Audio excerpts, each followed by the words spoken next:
Welcome to my channel. ఈ వీడియోలో ప్రభుత్వ పెన్షనర్లందరికీ సూపర్ గుడ్ న్యూస్ అండి. చరిత్రలోనే ఘన విజయం, సుప్రీంకోర్టు సంచలన తీర్పు. ఈ మేరకు పూర్తి వివరాలు అయితే వీడియోలో తెలుసుకుందాము. వీడియోని ఎక్కడే కానీ స్కిప్ చేయకుండా ఎండ్ వరకు చూడండి, అప్పుడే ఇన్ఫర్మేషన్ పూర్తిగా అర్థమవుతుంది. వీడియో చూస్తున్న ప్రతి ఒక్కరు వీడియోకి లైక్ చేయండి ఫ్రెండ్స్. ఈ వీడియోని తోటి ఉద్యోగ పెన్షన్ మిత్రులతో అయితే షేర్ చేయండి. కొత్తగా మన ఛానల్ చూస్తున్నవారు ఇంకా ఎవరైనా సబ్స్క్రైబ్ చేసుకున్నట్లయితే వెంటనే మన ఛానల్ని సబ్స్క్రైబ్ చేసుకోండి. దీని ద్వారా నేను చేసే లేటెస్ట్ వీడియోస్ అన్నీ మీ వరకు రీచ్ అవుతాయి. ఇక ఆలస్యం చేయకుండా వివరాల్లోకి అయితే వెళ్ళిపోదాము.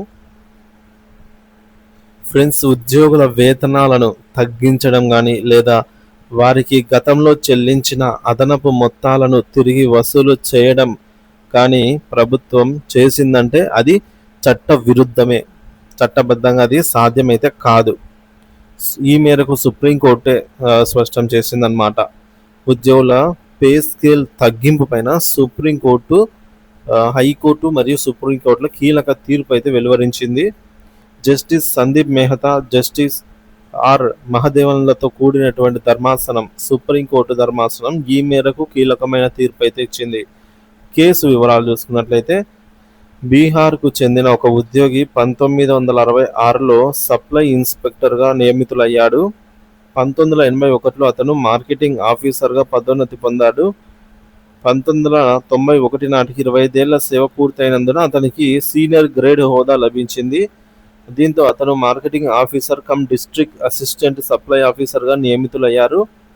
1999లో బీహార్ రాష్ట్ర ప్రభుత్వం పే స్కేల్ సవరణను అప్పుడు చేపట్టి ఈ యొక్క సవరణను 1996 జనవరి నుంచి అమల్లోకి తెచ్చింది. 2001లో ఆ ఉద్యోగి పదవి విరమణ పొందగా ప్రభుత్వం పెన్షన్ను కొత్త పే స్కేల్ ఆధారంగా అయితే లెక్కించింది. అయితే 2009లో అనూహ్యంగా రాష్ట్ర ప్రభుత్వం తీరును మార్చుకుంది.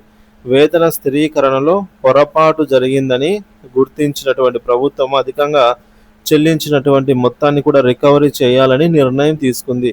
ఈ మేరకు రిటైర్ ఉద్యోగికి నోటీసు జారీ చేసింది. సో అదనంగా చెల్లించిన మొత్తాన్ని తిరిగి చెల్లించాలని ఆదేశించింది. ఈ మేరకు సదరు ఉద్యోగి కోర్టు మెట్లెక్కగా ఈ ఆదేశాలను సదరు ఉద్యోగి పాట్నా హైకోర్టులో సవాల్ చేశాడు.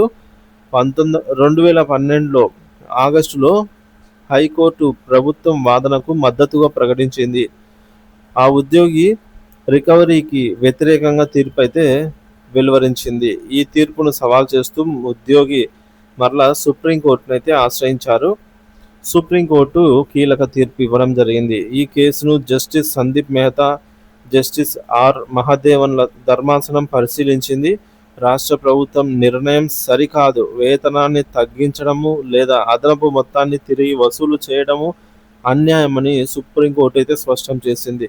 హైకోర్టు ఇచ్చిన తీర్పును రద్దు చేస్తూ ఉద్యోగి పక్షాననే తీర్పు అయితే రావడం జరిగింది. ఫ్రెండ్స్, ఒకటి గమనించాలి. సో ప్రభుత్వము అంతమంది ఉద్యోగులు ఉంటారు, అంతమంది వీళ్ళందరినీ కూడా క్యాల్కులేషన్స్ అయితే ఎప్పటికప్పుడు కరెక్ట్గా చేసుకోవాల్సిన బాధ్యత గవర్నమెంట్ ఇదే అనమాట. సో క్యాల్కులేషన్ తప్పు చేసుకొని లేదా పే స్కేల్స్లో సవరణలు గుర్తించకుండా సో ఎక్కువ మొత్తాన్ని చెల్లించినట్లయితే అది ఉద్యోగికి ఎటువంటి సంబంధం లేని విషయం కాబట్టి రికవరీ అనేది జరగకూడదని అయితే సుప్రీంకోర్టు ధర్మాసనం తేల్చి చెప్పింది. ప్రభుత్వం చర్యలు శిక్షణాత్మక చర్యలతో సమానము.